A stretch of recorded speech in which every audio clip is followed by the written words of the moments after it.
Well, meron po yatang magmi-meeting pa ng mga kabataan.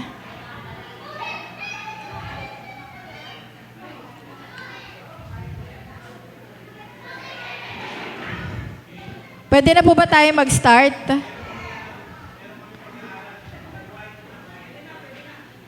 Sige po, para hindi tayo masyado malate dahil para meron pa pong mga gagawin yung iba. Sige po, let us pray.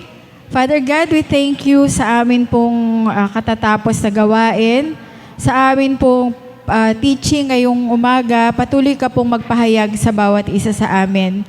Knowledge that comes from you na makintal po sa aming mga puso at mai-apply din po namin sa aming mga buhay, Lord. Yung mga katotohanan ng salita mo.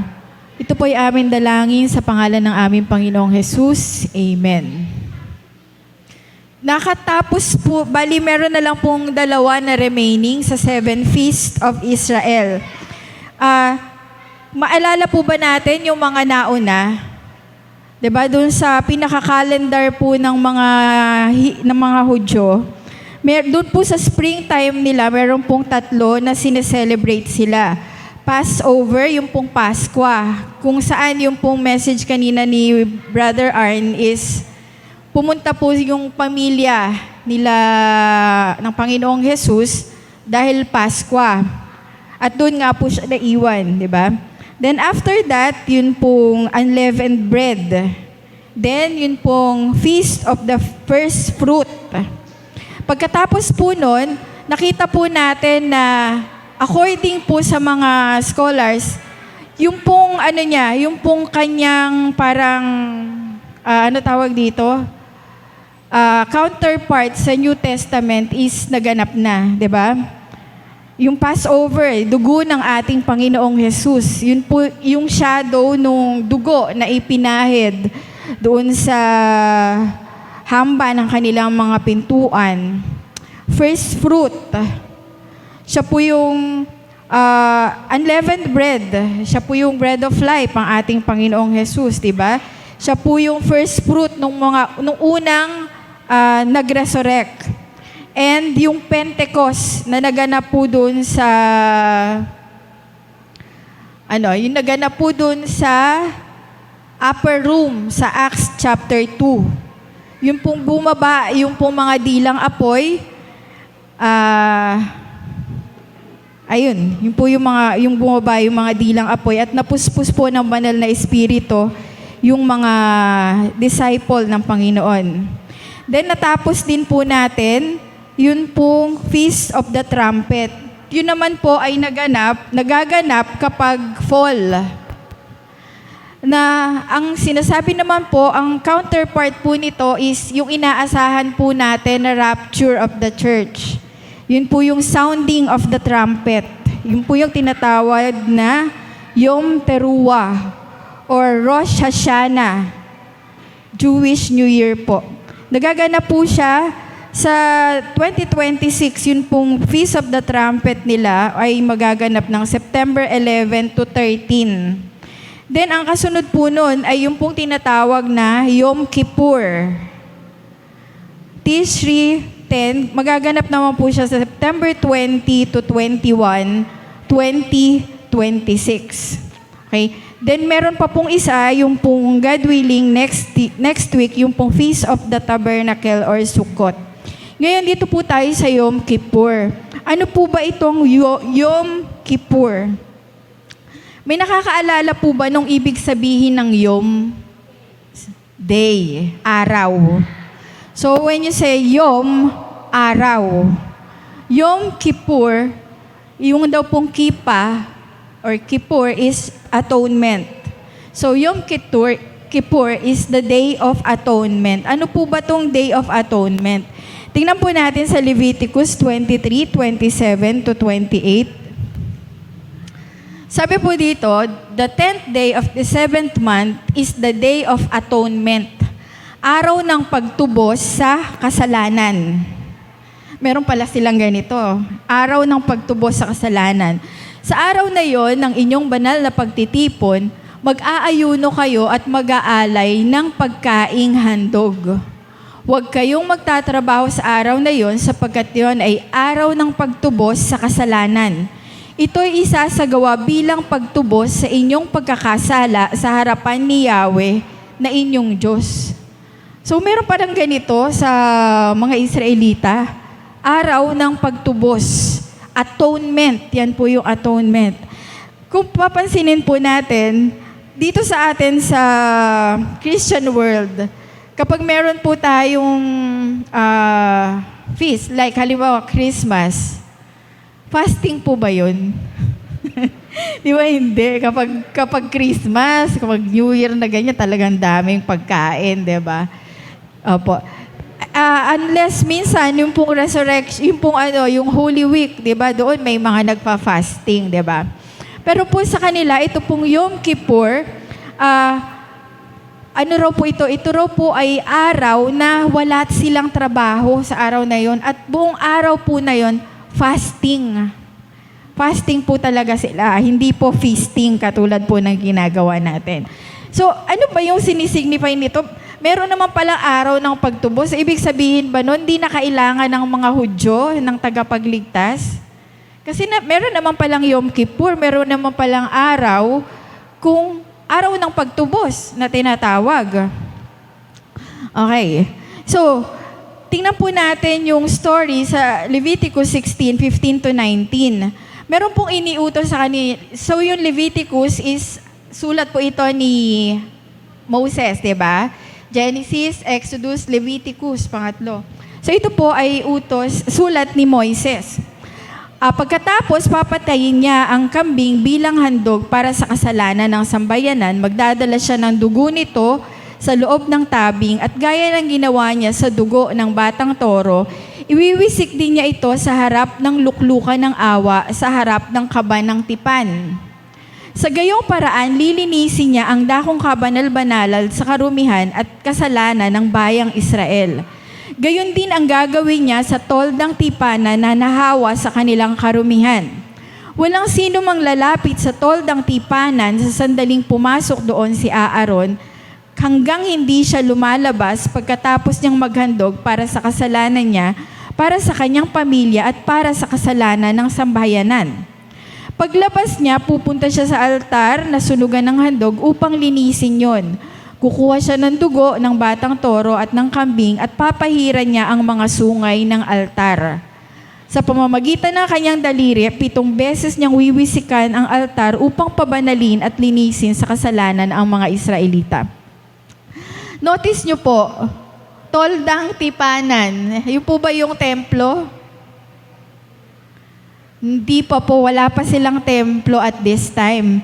Leviticus pa po ito.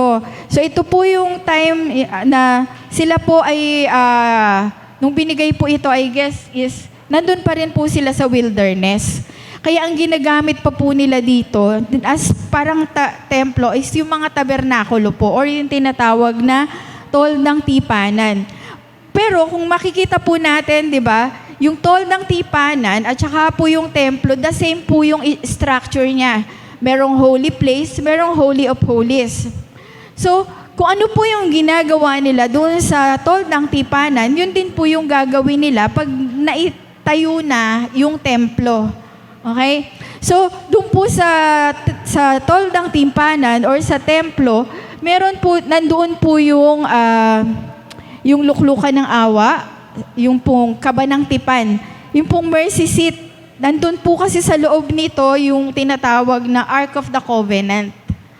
Diba? Then, siguro po, before na pag-aralan na po natin kung ano po yung structure nito pong templo ng Panginoon. So, bago po pumasok doon yung high priest, siya muna po kailangan niyang maghandog para sa kasalanan niya. Kasi, lalo yung Holy of Holies, hindi po pwedeng pumasok doon ang kahit sino lang na makasalanan. Bakit? Mamamatay. Kaya nga, di ba po, alam naman natin na ang high priest, yung pong kanyang damit, meron pong mga bell, di ba? May mga bell po ito sa ilalim. na habang nandoon siya, nagmi-minister siya, kung ano man yung ginagawa niya doon sa Holy of Holies, naririnig ng mga tao sa labas na kumakalembang yung bell. Ibig sabihin, buhay pa yung saserdote na nasa loob. Kasi once na pumasok po doon yung priest at hindi po siya malinis sa harapan ng Panginoon, mamamatay siya. Okay? Kaya po, bago maghandog yung ng offering, sin offering, yung high priest para sa lahat, sa sarili muna po niya, naghahandog din po siya para sa kasalanan niya. Kasi kailangan din niya ng tagapagligtas, di ba po? Okay. So next. Then after that po, yung kanyang inihandog na kanilang para sa kasalanan, ginilitan po yun, di ba? So meron siyang dugo. So yung dugo po na yon ay iwiwisik niya dun sa mga gamit sa loob po ng toldang tipanan or ng templo. Next. So Yom Kippur is a day of atonement. To make an atonement for you before the Lord your God. Leviticus 23. For it is the blood that maketh an atonement for the soul. Tiningnan ko, sabi ko, ano pa yung atonement? Ano po ba yung pagkakaalam natin pag sinabing atonement? Pag sinabi pong atonement, meron kang tutubusin. Parang ganon. Pagtubos. Yan po yung Day of Atonement. Ano po yung pantubos? The blood. It is the blood that maketh an atonement for the soul. Bakit? Dito po sa Old Testament, dugo po ng dugo ng hayop. Ibig sabihin ba yan, dugo ng hayop nakakapagligtas sa kanila, nakakapagwala ng kanilang kasalanan? 'Di ba? So, tingnan pa po natin yung mga question natin. Ang isa pa po natin makikita dito sa dugo ng Panginoong Jesus. What the blood of Jesus can do. Kasi bakit blood eh? Yung pong blood ng hayop na ginagamit po nila dito is just a shadow. Shadow po ito ng blood ni Jesus na ititigis doon sa krus ng Kalbaryo. So ano po yung effect nito doon sa mga Israelita? Yung pananampalataya nila. Na darating yung manunubos. Darating yung magbibigay ng kanyang dugo para sa lahat. And yung faith and yung obedience nila sa iniutos sa kanila ng Panginoon. 'Di ba po? Next. Okay. Yom Kippur. Sa Leviticus 16, 1-34. Sabi po sa verse 16, ang haba po nito pag binasa natin, sa pagkamatay ng dalawang anak ni Aaron dahil sa kanilang paglapit ng di nararapat sa harapan ni Yahweh, si Moises ay kinausap ni Yahweh. Sabi niya, sabihin mo sa kapatid mong si Aaron na makakalapit lamang siya sa dakong kabanal-banalan sa loob ng tabing sa takdang panahon. Ibig sabihin, once a year lang po talaga. Sapagkat magpapakita ako roon sa pamamagitan ng ulap sa ibabaw ng luklukan ng awa na nasa ibabaw ng kaba ng tipan. Mamamatay siya kapag siya'y sumuway. So may directives lang ang Diyos na kung kailan sila pwedeng pumasok doon, kung kailan hindi pwede. Ganon po sila dapat mag-iingat. Especially yung pong priest. Verse 3.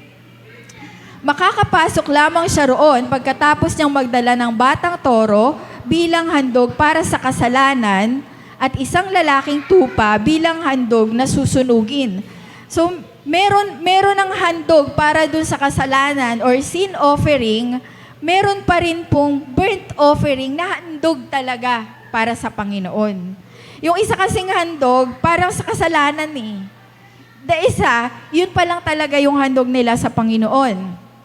Verse 4, siya'y maliligo pagkatapos magsusuot ng sagradong kasuotan, linong mahabang panloob sa kasuotan, linong sa lawal. Yan. Bibigyan siya ng mga Israelita ng 2 lalaking kambing na ihahandog para sa kasalanan at isang lalaking tupa bilang handog na susunugin. So yan po yung una na gagawin niya. Paglilinis ng kanyang, i-consecrate niya yung kanyang sarili. Tayo po ba every Sunday, ano po yung paghahanda na ginagawa natin? Lumalapit tayo sa Panginoon eh. Just like yung pong priest na lumalapit din sa Panginoon. Gaano po ba natin kinoconsecrate yung ating mga sarili? Okay, next. LK. 6. Ihahandog niya ang toro para sa kasalanan niya at ng kanyang sambahayan. So yung una nga talaga para sa kanya, para sa sambahayan niya. Kasi hindi talaga siya pwedeng mag-minister, hindi siya pwedeng pumasok doon sa dahong kabanal-banalan kapag po siya ay marumi, may kasalanan dahil mamamatay siya. Ganun po talaga ka-importante yon. Sa pamamagitan ng palabunutan, pagkatapos dadalhin niya ang 2 kambing sa harapan ni Yahweh sa may pintuan ng toldang tipanan. Meron pong toro, tapos may 2 kambing. Bakit? Para saan yung 2 kambing? Sa pamamagitan ng palabunutan, malalaman kung alin sa 2 ang para kay Yahweh at alin ang para kay Azalel. Ito pong Azalel, tiningnan ko ito po yung tinatawag na scapegoat. Narinig niyo na po ba yung salitang scapegoat? Minsan ginagamit natin to na halimbawa, merong isang pangyayari na ginawa lang akong scapegoat niyan. Parang ganon. Parang kapalit. Parang ganon. Scapegoat. Ang para kay Yahweh ay papatayin at iaalay tulad ng karaniwang handog para sa kasalanan. Ngunit ang para kay Azalel ay buhay na ihahandog sa akin bilang pantubos sa kasalanan sa kapakakawalan sa ilang para kay Azalel. 2 po yung kambing. Pero ito pong 2 kambing na to, isa lang po ang sinisignify nito. Yung unang kambing, papatayin siya. Yung dugo niya para pantubos sa kasalanan. Yung pangalawa naman, pakakawalan, sabi dito, pakakawalan sila sa ilang. Ano sinisimbolo nito? Kapag tayo ay nilinis na ng ating Panginoong Jesus, kinakalimutan niya na yung ating mga kasalanan na yun. Kumbaga nung pinatawad tayo ng Panginoon, kinalimutan na rin po niya, inalis na rin po niya yung kasalanan natin. So sa tao lang naman yung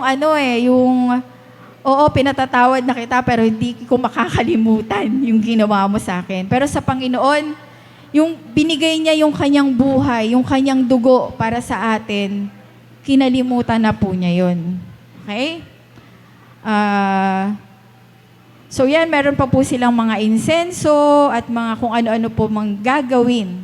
Kumbaga parang ano na lang po ito, ano tawag dito? Parang mga, parang tradition na po nila to na mga ginagawa. Okay, next. Pagkatapos papatayin niya ang kambing bilang handog para sa kasalanan, magdadala siya ng dugo nito sa loob ng tabing gaya ng ginawa niya sa dugo ng batang toro. Iwiwisik din niya ito sa harapan ng luklukan ng awa at sa harap ng kaban ng tipan. Sa gayong paraan, lilinisin niya ang dakong kabanal-banalan sa mga karumihan at kasalanan ng bayang Israel. Gayon din ang gagawin niya sa toldang tipanan na nahawa sa kanilang karumihan. In the heavenlies, nun daw pong namatay ang ating Panginoong Jesus. At nung tayo ay nakipagtipan sa ating Panginoon, we acknowledge yung ginawa ng Diyos na pagtubos sa atin, sa ating mga kasalanan. Ito rin po yung ginawa nito sa atin. Nilinis tayo. So again, para saan ba yung blood of Jesus? Una, sa 1 John 1:7, it means forgiveness and cleansing. So yung dugo ng Panginoon, ito yung naglilinis sa atin at ito po yung nagbigay sa atin ng kapatawaran. Again, yung ginawa po dito sa Leviticus, ito po ay shadow lang to nung gagawin ng Panginoon sa New Testament. Another one, kung ang blood of Jesus ay nakakapagbigay sa atin ng kapatawaran at paglilinis. Kaya nga, di ba, dapat bago tayo lumapit sa Panginoon, Panginoon, linisin mo po ako ng iyong banal na dugo. Nagpapalinis po ba tayo? Every time na lalapit tayo sa Panginoon, magpalinis tayo sa banal na dugo ng ating Panginoon. Manghingi tayo ng forgiveness kung meron man tayong mga nagawa na hindi kalugod-lugod sa Kanya. Next one is justification. It justify. Ano yung justification? Pinawalang sala. Romans 5:9. Ano sabi dito? Ipinadamas ng Diyos sa atin yung Kanyang pag-ibig nung tayo ay mga makasalanan pa. Sabing gano'n, namatay si Kristo para sa atin. To justify us. Para tayo ay pawalang sala. Then, redemption. Ano yung redemption? Ephesians 1:7. Tinubos tayo ni Kristo sa pamamagitan ng Kanyang dugo. At pinatawad ang ating mga kasalanan, ganoon ang Kanyang kagandahang loob. Ganon kasagana ang Kanyang kagandahang loob. Redemption. So yung dugo pala ng Panginoong Jesus, yun yung tumubos sa atin. Kaya po sa Old Testament, ganun po kaimportante yung dugo sa kanila. Naaalala nyo po, kadalasan yung pong mga Christian denomination and Christian churches, minsan pinag-aawayan to yung pagkain ng dugo. Narinig nyo na ba yan? Kasi may mga Christian group na bawal kumain ng dugo. Meron namang iba na pwede naman, nilinis na lahat ng pagkain, sabing ganyan. Pero bakit ba sinasabi ng iba na bawal kainin ng dugo? Kasi sa Old Testament, meron pong sinabi doon na kapag meron daw, yung pong dugo ay buhay. At kapag merong dugo, ititigis mo. Kasi nga po, it simply, parang it signifies buhay, life. Yung dugo, yung buhay ng Panginoong Jesus, binigay niya para sa atin. Ganun po kaimportante yung blood of Jesus. Nagbibigay buhay. Ito po yung tumubos sa atin. Ito yung naglilinis sa atin. Ito po yung nagpawalang sala sa atin. Then, meron pa pong iba, hindi na po natin isahin. Authority and deliverance. Then, protection. 'Di ba? Lagi tayong manghingi ng protection sa Panginoon. Healing and purity. Yung po yung sa Isaiah 53. At ito pong blood of Jesus, ito rin po yung magsisignify ng ating buhay na walang hanggan. Nagbigay sa atin ng buhay na walang hanggan. Okay, next po. Verse 20. Okay, so kasama pa rin po ito dun sa kanyang mga basahin po natin yung 20. Pagkatapos magawa ni Aaron ang paghahandog para sa dakong kabanal-banalan, sa toldang tipanan at sa altar na sunugan ng mga handog, kukunin niya ang pangalawang kambing. So, yung unang kambing, ginilitan na. Tinigis na yung dugo, di ba? Ito yung pangalawang kambing, ipapatong niya ang kanyang mga kamay sa ulo nito at ipapahayag ang lahat ng mga kasamaan na nagawa ng mga Israelita. Parang, ito yung kambing, ipapatong ko dito sa kambing na to. Wala na akong kasalanan, lahat na kasalanan ko, ipinatong na doon sa isang kambing. Scapegoat nga siya, di ba? Masasalin sa hayop ang lahat daw ng kasalanan.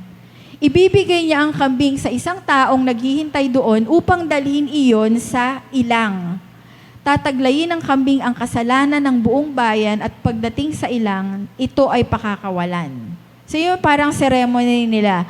Yung kanila pong pagkakasala, parang ibinigay nila lahat doon sa kambing, tapos pinakawalan po nila sa ilang yung kambing. Therefore, yung unang kambing na tinigis yung kanyang dugo, it means yung dugo ng ating Panginoong Jesus na itinigis para sa ating kasalanan. Yung pangalawang kambing naman, pinakawalan. inilagay doon lahat na kasalanan nila, pinakawalan. As if, di ba, sabi nga, gaano man ka pula yung ating mga kasalanan, lilinisin to ng Panginoon. Yun po yung sinisignifies nito. Okay? Then,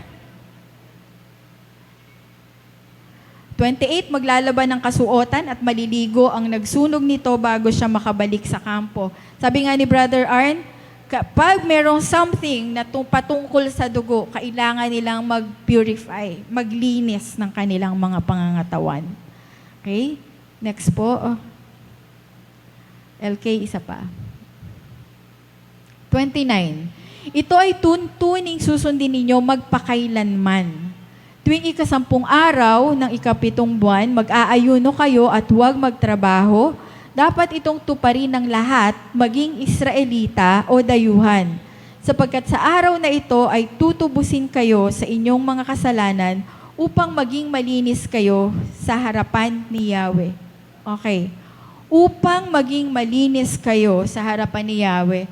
Siguro iniisip po natin, ngayon wala namang templo sa Israel. Paano nila nagagawa ito? So, nagagawa pa rin po nila to. Nagpa-fasting pa rin po sila. Yung ginagawa pa rin po nila, except, yun pong gawain ng mga high priest, it's parang nawala po. Kasi wala nga yung kanilang ngayon, di ba? Hindi pa na itatayo yung third temple na tinatawag. Pero ang sabi dito, gagawin daw nila ito, tuparin ng lahat. Okay?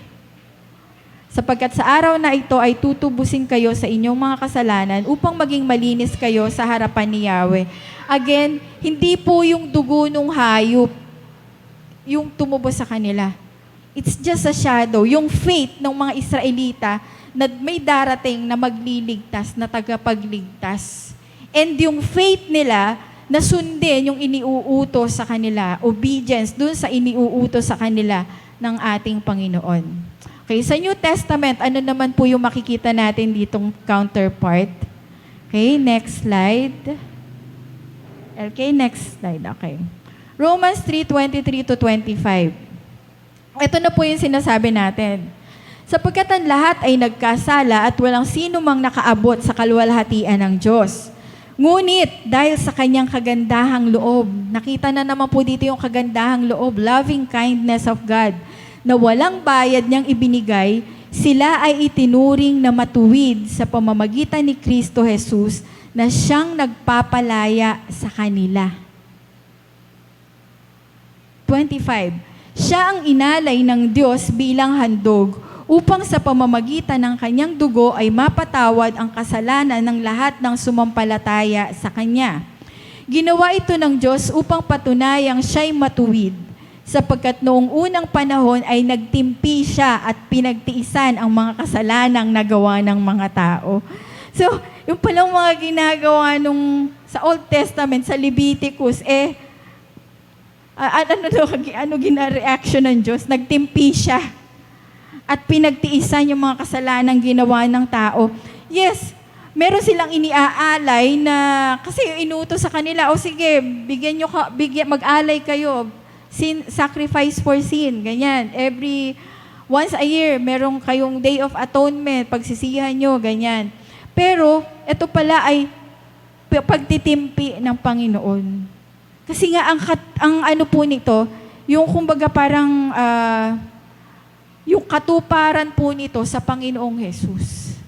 'Di ba? Ito, lahat kasi nagkasala in all generation. Hindi lang naman po yung henerasyon nila. At hindi lang yung kanilang race. Kahit tayo po ng mga hentil, nagkakasala, di ba? Kaya ganun nila sabi dito, nagtimpi siya at pinagtiisan yung mga kasalanang nagawa ng mga tao. Pero salamat sa Diyos, no? Yung kanyang kagandahang loob. Na walang bayad. Ibinigay niya yung anak niya. Pwede niya tayong ituring na matuwid sa pamamagitan ni Kristo Jesus. Siya yung nagpalaya sa atin, 'di ba? Siya yung inialay ng Diyos bilang handog. Dati, kaya nga po, 'di ba sa Revelation, ang Panginoong Jesus siya yung tinatawag na Kordero ng Diyos. Lamb of God. Kasi sa Old Testament, lamb po yung kanilang ginagamit na alay kadalasan sa Panginoon, the lamb. Ang ating Panginoon, siya po yung Lamb of God. Siya ang inialay ng Diyos bilang handog upang sa pamamagitan ng kanyang dugo ay mapatawad ang kasalanan ng lahat. Lahat ng tao ba? Lahat ng sumasampalataya sa Kanya. Yan po ang power ng dugo ng Diyos. Dugo ng ating Panginoong Jesus. Yung Kanyang dugo ay magpapatawad sa kasalanan ng lahat ng sumasampalataya. Hindi pala lahat. Kung tayo ay sasampalataya, yun po yung power ng dugo ng Panginoong Jesus sa ating mga buhay. Next, Galatians 1 verse 4. Inialay ni Jesucristo ang kanyang sarili para sa ating kasalanan ayon sa kalooban ng ating Diyos Ama upang mahango tayo sa kasamaang naghahari ngayon sa sanlibutang ito. See? Ano po yung hain? Kailangan po ba nating maghain lagi, once a year, kapag nag-Thanksgiving tayo or anniversary or once a year, maghain dito ng tupa or kambing or toro? Hindi na. Bakit? Kasi once and for all, inialay na ni Jesucristo ang kanyang sarili para sa ating kasalanan, ayon sa kalooban ng Diyos. Kaya tayo po, hindi na tayo naghahain. Siguro kung katulad tayo nung sa Old Testament, di ba, once a year siguro may mga dalatala tayo ditong hayop. Tapos siguro ang dugo-dugo dito sa ano. Kasi siyempre kakatayin mo, di ba? Tapos pag-aapuyin yun. Pero hindi na po kailangan. Kasi only the blood of Jesus. Yan po yung inialay once and for all para sa atin pong mga kasalanan. Ngayon, ano po yung significance nito? Sabi natin, yung unang 3, naganap na sa buhay ng ating Panginoong Jesus. Then, ito pong mga fall na sa taglagas na kanila pong feast ay magaganap pa lang sa hinaharap. So, ano po ang makikita natin dito? Yung pong nakaraan, yung Yom Teruah or yung Rosh Hashanah, nakita po natin dito na magaganap po yung rapture of the church. Diba po? Then dito sa Yom Kippur, ano po kaya ang mangyayari, very significant na mangyayari dito sa Yom Kippur? What will happen to Israel? Paano sila maliligtas? Until now, pag po nanood kayo sa mga YouTube, yung pong mga Israelita talaga, mga Hudyo, karamihan sa kanila hindi po naniniwala pa rin sa Messiah. Yung pong Isaiah 53, meron po ba ditong sa Isaiah 53? Aware po kayo sa Isaiah 53? Yun po yung yung pong paghihirap ng servant. Nakalimutan ko yung English eh. Yun po yung paghihirap ng isang servant. Na ang sabi po natin, yun yung ating Panginoong Jesus. Di ba nandun po yung He was wounded for our transgression. He was bruised for our iniquities. Sino po yun? Ang Panginoong Jesus. Pero sila naniniwala po na yun daw, nabugbog na yun daw po yung bansang Israel. Hindi raw po yun si Jesus. Until now, naniniwala po sila. So, hindi sila pa rin naniniwala ngayon sa Panginoong Jesus. So, paano maliligtas po ang mga Israelita? Alam naman po natin na sila po yung chosen people sa Old Testament pa lang, di ba? Paano sila maliligtas? Kawawa naman sila. Kasi kung nakita natin yung mga verses kanina, sino lang sa kanya ay sumampalataya, di ba? Paano yun? Di naman sumasampalataya pakaramihan sa mga Israelita. Paano sila maliligtas? Okay? Next po, basahin po natin itong mga verses sa Romans. Romans 11 verse 7. Ano ngayon? Hindi nakamtan ng bansang Israel ang kanyang minimithi. Ang mga hinirang lamang ang nagkamit nito, ngunit matigas ang ulo ng iba. Karamihan po sa kanila, hindi talaga naniniwala. Tulad ng nasusulat, binigyan sila ng Diyos ng mapurol na diwa, mga matang hindi makakakita at mga tengang hindi makarinig hanggang sa panahong ito. Kasi kung hindi po ako nagkakamali, it's either sa Book of Isaiah or sa Jeremiah, meron daw pong veil na nakatakip sa mata ng mga Israelita. Kaya hindi nila makita yung Mesaya, ang Panginoong Hesus, hindi nila makita or ayaw nilang tingnan. Meron kasing nakatakip sa kanilang mga mata. So ito po yun.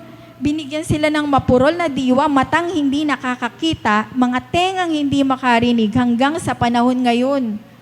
So mapalad po pala tayo kasi at this time, wala pong veil sa mga mata natin. Kaya nakikilala natin ang ating Panginoon. Verse 9, at sinabi rin ni David, maging bitag at patibong nawa ang kanilang pagpipista, isang katitisuran at parusa para sa kanila. Lumabo nawa ang kanilang mata nang hindi sila makakita at sila'y makuba sa hirap ng buhay. Imagine nyo po, mayat maya meron silang mga feast, mayat maya, once a year nagagawa po sila nitong Yom Kippur na to para sa paghahandog sa kanilang kasalanan. Hindi naman nakailangan dahil ginawa na to ng ating Panginoong Hesus. Diba po? 11. Ito naman ang tanong ko ngayon. Ang pagkatisod ba nila ay upang sila'y tuluyang mabuwal?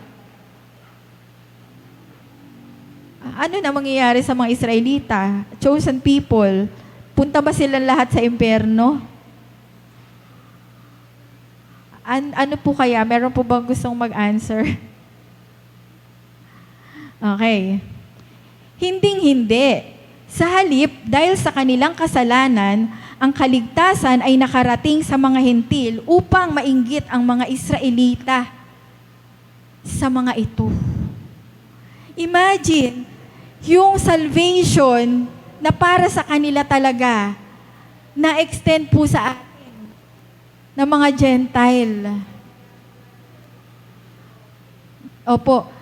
Dahil tayo ay mga nananampalataya sa Panginoong Hesus, yung power ng dugo ng Panginoong Hesus ay nasa atin. Yung power ng forgiveness, yung power ng dugo ng Diyos to redeem us, to give us eternal life, yung tayo ay i-justify ng dugo ng Panginoong Hesus. Atin pong nasa atin po ngayon. Sila, wala. 'Di ba? Pero sabi dito, ngayon, kung ang kasalanan ng mga Israelita ay nagdulot ng masaganang pagpapala sa sanlibutan, at kung ang kanilang pagbagsak ay nagdulot ng masaganang pagpapala sa mga hintil, gaano pa kaya kapag nagbalik loob sa Diyos ang buong Israel? 'Di ba? So, darating po yung time na magbabalik loob sila. Merong pong verse sa Bible na maaano sila sa sarili nila kasi parang pagsisisihan nila na yung palang Messiah nila, yun pala yung kanilang pinahirapan, yung kanilang pinako dun sa krus. Ang Panginoong Hesus pala yun. Pagsisisihan po nila yung darating po yung time. Next po, Hebrews 11:25. Mga kapatid, isang hiwaga ang nais kong malaman ninyo upang hindi maging mataas ang palagay ninyo sa inyong sarili. Ganyan po ang mga Israelita. Sobrang taas po ng tingin nila sa sarili nila. Kami yung apple of the eye ng Diyos. Kami yung mga chosen people ng Diyos. Kayo, mga Gentile lang kayo, marurumi kayo sa harapan ng Panginoon. Pero sabi dito, isang hiwaga ang nais kong malaman ninyo upang hindi maging mataas ang palagay ninyo sa inyong sarili. Kahit sa atin po, huwag tayong magmalaki. 'Di ba?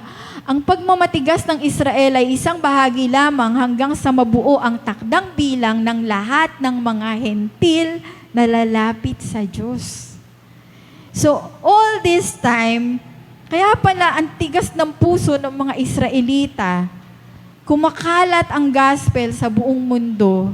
Marami pong mga Gentile na kumikilala sa Panginoong Hesus. Nakarating dito sa Taal, nakarating dito sa atin ang message of salvation, yung power ng dugo ng Panginoon.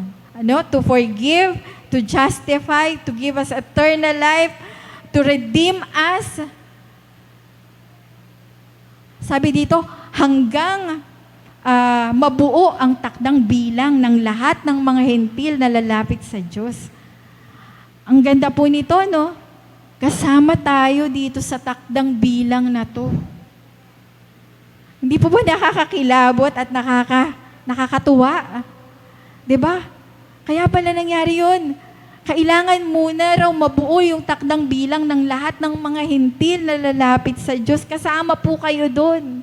Kasama tayo doon sa biyaya ng Diyos na to. Sa paraang ito, maliligtas ang buong Israel tulad ng nasusulat. So kapag po pala nabuo na yung takdang bilang ng lahat ng mga Gentile, nakikilala sa Panginoong Jesus, yung mga iniligtas niya ng mga Gentile, yung kaligtasan po ay makakamit po ng bansang Israel. Magmumula sa Zion ang tagapagligtas, papawiin niya ang kasamaan sa lahi ni Jacob. At ito ang gagawin kong kasunduan namin kapag pinawi ko na ang kanilang mga kasalanan. 28. Dahil tinanggihan ng mga Israelita ang magandang balita, sila'y naging kaaway ng Diyos. Sabi nila, sila raw yung friend of God, sila raw yung chosen people. Pero dahil pala doon sa nangyari sa kanila, sila ay naging kaaway ng Diyos at kayong mga hentil ang nakinabang. Tayo raw po yun. In our advantage para sa atin. Ngunit dahil sa sila, ang mga hinirang ng Diyos, sila'y mahal pa rin niya. Grabe po, no? Grabe yung hesed ng Diyos, grabe yung agape ng Lord, no? Mahal pa rin sila. Tayo naman, hindi tayo minahal ng Diyos dahil tayo ay mabuti di ba? Nung tinawag tayo ng Panginoon, marumi tayo sa harapan niya. Di ba? Walang matuwid, wala kahit isa. Pero, tinawag niya kayo, tinawag niya ako sa ating karumihan. Diba? Hinirang ng Diyos, sila'y mahal pa rin niya, alang-alang sa kanilang mga ninuno. So, darating po yung time na yung pong nakatakip sa mata ng mga Israel ay matatanggal. Makikita po nila at marirecognize nila na yun palang ipinako namin sa krus. Yun pala yung Messiah. Yun pala yung tagapagligtas. At iiyak po sila. Sabi, hindi lang iyak, tatangis sila dahil pinahirapan nila yung tagapagligtas. Okay? Next. In Christian interpretation, Yom Kippur is seen as prophetic, pointing to the second coming daw of Jesus. And Israel's collective salvation. Israel's collective. Yung pong mga Israelita ay magbabalik loob sa ating Panginoong Jesus. The trumpet, with Jesus fulfilling the role of the high priest and the ultimate sacrifice. Ginawa na po ng Panginoon to. Siya yung high priest. Siya rin po yung ultimate sacrifice. Siya yung Lamb of God. Na, sabi doon, Kordero ng Diyos na siyang nag-aalis ng kasalanan ng sanlibutan. The trumpet at the end of Yom Kippur is seen by some as a signal of the end of God's wrath, the beginning of the millennial reign, and the reconciliation of all the people of God. So, next po. Ano yung significance nito para sa church? Jesus was the ultimate high priest. The New Testament emphasized that Jesus, pag narinig niyo po yung Yeshua, si Jesus po yun. Sa Hebrew, ito pong Jesus ay Yeshua.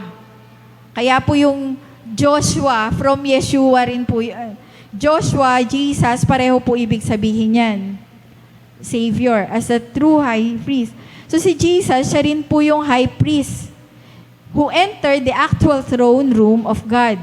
His blood on the heavenly mercy seat provides forgiveness of confessed sin, fulfilling the Old Testament rituals in Hebrews 5:10 and 6:20. Sabi po sa Hebrews 5:10,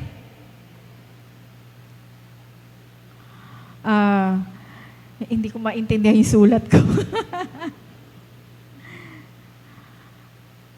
ang dakilang saserdote ayon sa pagkasaserdote ni Melkisedek. Yun daw po yung ating Panginoong Jesus.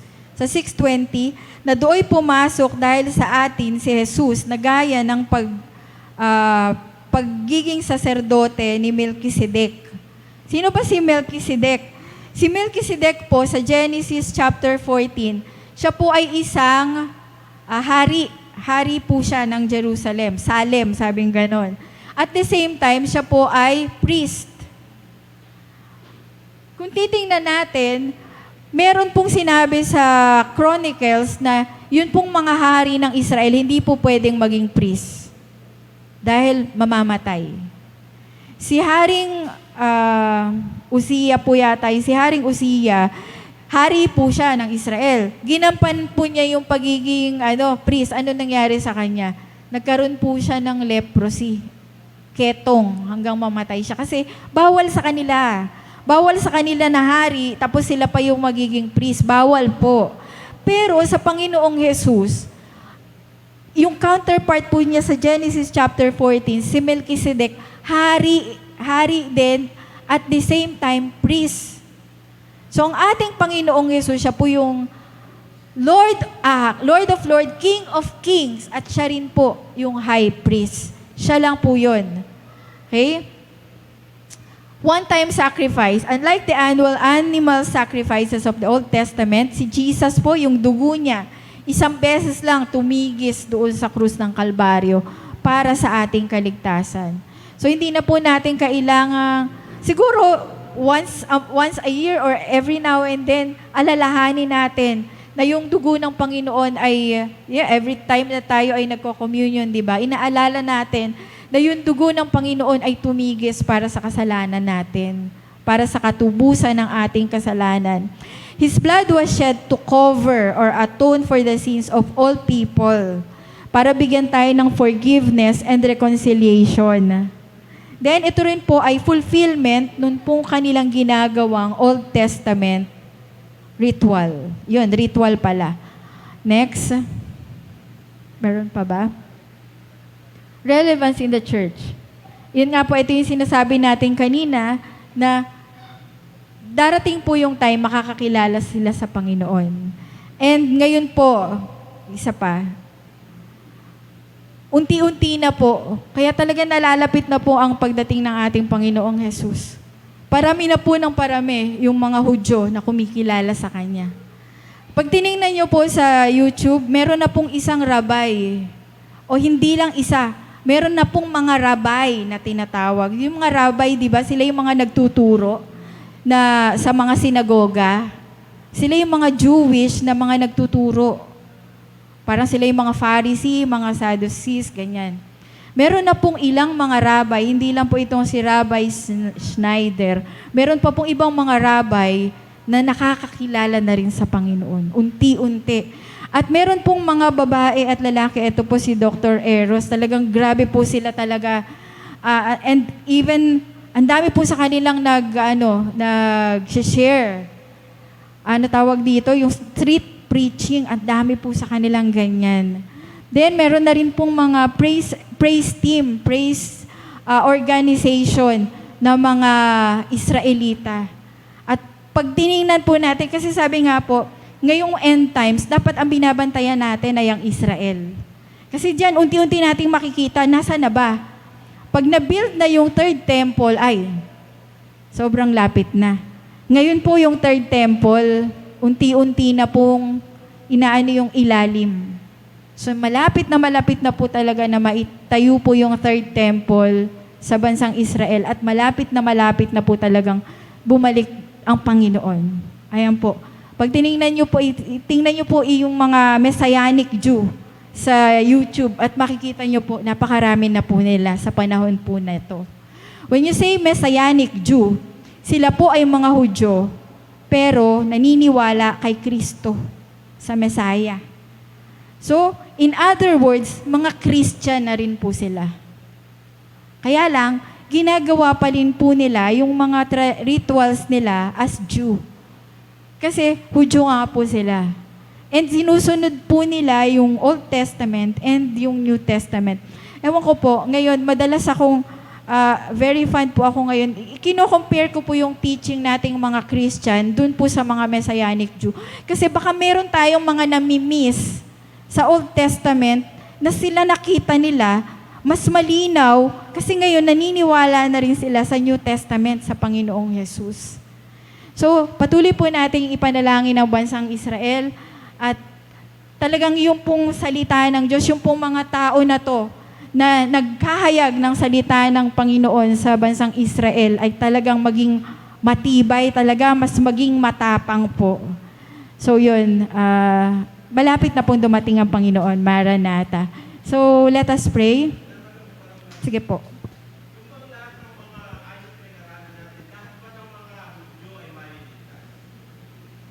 Yun, yung sabi dun sa ano, di ba? Kasi mahal sila ng Lord eh. Pero yung mga sumampalataya, di ba?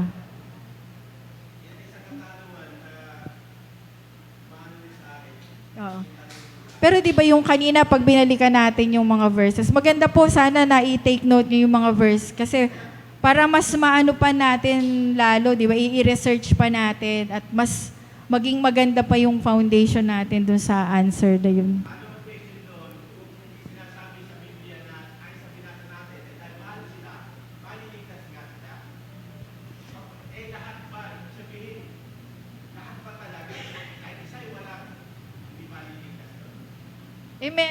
Depende doon sa verses na nakita natin kanina, di ba? Siguro, Brother Arn, sa mga susunod na teaching, baka try nating isagot yung mga question ni Brother Nelson. Bakit?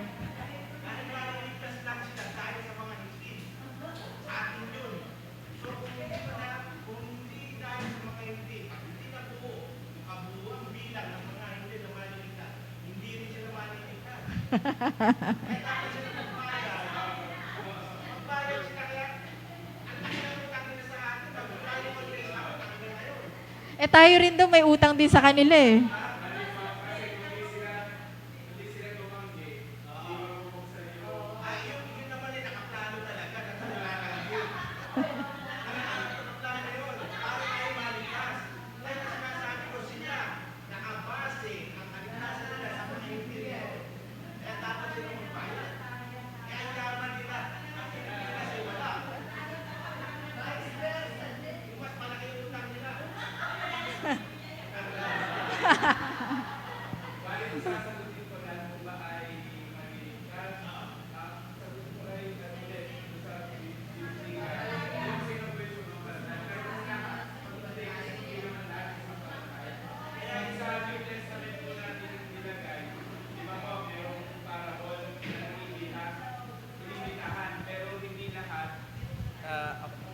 Inimbitahan pero hindi lahat pumunta.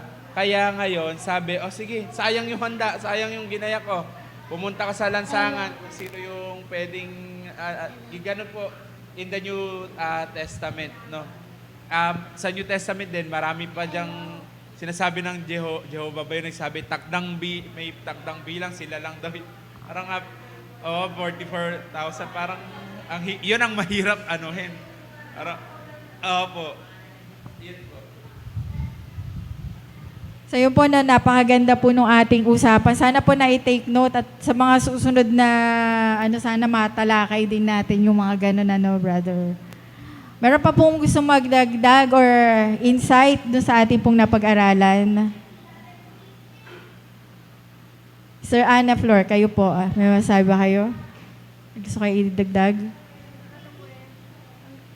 Ano ngayon, malapit ng Ramadan, yung fasting sa Middle East. Hanggang ngayon, nag-offer pa sila ng lamb sa Eid al-Adha, nag-offer sila ng lamb. Fasting nila yon. Sa mga Muslim naman po yun. May iba rin silang mga paniniwala po. Muslim. Opo. Iba naman po yung para sa mga Muslim. Sige po. Meron ka sasabihin, Sir Belen? Sige po. God willing, dahil may teaching na tayo ngayon, sana po yung mga ano pa, mga katanungan pa sa isip natin ay unti-unti pong masagot. Sige po, salamat po sa mga question na yan. Thank you, Lord. Maraming salamat po sa mga salita mo na siyang naglilinis sa amin, na siyang nagbibigay ng karunungan, sumasagot sa amin po mga katanungan. Maraming salamat po sa pagkakataong ito. Salamat po sa bawat isa. Nawa, Lord, mag-grow po ito. Lahat ng aming mga salita mo na aming narinig. At maging matatag na pundasyon po ito ng aming pananampalataya sa iyo. Sa aming pong pag-iwahiwalay, dalangin po namin na patuloy mo po kaming ingatan, pagpalain. Lahat pong ito ay aming dinadalangin sa pangalan ng aming Panginoong Jesus. Amen. Amen.